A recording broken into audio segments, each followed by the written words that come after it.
একটি জঙ্গলে একটি হরিণ শিকার করতে বের হয়। হরিণটি শিকার না পেয়ে খুবই তৃষ্ণার্ত বোধ করে, তার বহুত জল পিপাসা পায় এবং জলের খোঁজ করতে করতে তার অনেকটা সময় এগিয়ে যায়, অনেকটা সময় নষ্ট হয়ে যায়। অবশেষে জলের খোঁজ পেল সে একটি ঘন জনসমুদ্র। এখানে পৌঁছাতে পৌঁছাতে আরো কিছুটা সময় নষ্ট হয়। জল পেয়ে ছুটে গিয়ে জলে একটি চুমু দেবেই কি দেখে একটি শিকারী তার দিকে তীর আঁচ করে আছে, তাকে মারবে। অন্যদিকে পিছন থেকে আগুন ধেয়ে আসছে তার দিকে। জঙ্গলে কিনা আগুন লেগেছে। ঝোপের আড়ালে চেয়ে দেখে সেখানে একটি বাঘ লুকিয়ে আছে শিকার করার জন্য সিংহকে। সিংহ মনের আনন্দে আছে, হরিণটিকে খাবে। এদিকে যে তীর বেগ করে আছে, হরিণটিকে মেরে সে তার আহার বানাবে। অন্যদিকে আগুন সব জ্বালাতে জ্বালাতে হাসতে হাসতে আসছে, আজকে সব জ্বালিয়ে আমি ছাড়খাড় করে দেব। হরিণটি খুবই দুঃখ পেল।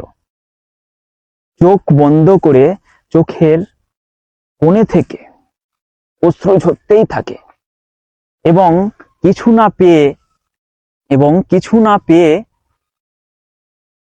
হরিণ মনে মনে ভাবলো, মরে যখন যাব আমি, তাহলে জল পান করেই মরবো আমি, তার আগে আমি মরবো না। জল পান করে আমি মরবো, তার আগে আমি মরবো না। সে দু চোখ বন্ধ করে জল খেতে লাগলো। আর এদিকে হঠাৎ করে মেঘলা আকাশ, ঘন কালো হয়ে এলো আকাশ।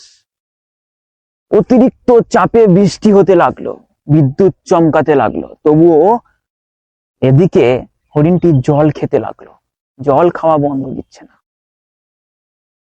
বৃষ্টি আসার কারণে আগুনটি নিভে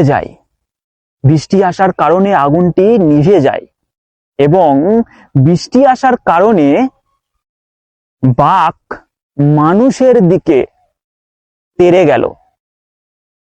মানুষটি ছুটে পালালো। এদিকে হরিণটি এখনো পর্যন্ত জল পান করেই যাচ্ছে। জল খাওয়ার পরে চোখ খুলে দেখেই সব বিপদ দূর হয়ে গেছে, এর থেকে আমি আমার জীবনের একটি শিক্ষা পাই এই গল্প থেকে, যে বিপদ আমার চারিদিক থেকে ঘিরে ধরতে পারে, যদি আমি আমার টার্গেটটাকে ধরে রাখি, হয়তো বিপদও হার মেনে যেতে পারে আমার কাছে। তো বন্ধুরা, এই গল্প থেকে তোমরা কি শিক্ষা পেলে? তোমাদের জীবনে কি এমন কোনো বিপদ একসাথে এসেছিল যেটাতে তুমি হার মেনে গিয়েছিলে? নেক্সট গল্প নিয়ে ফিরে আসছি। Tata, bye bye.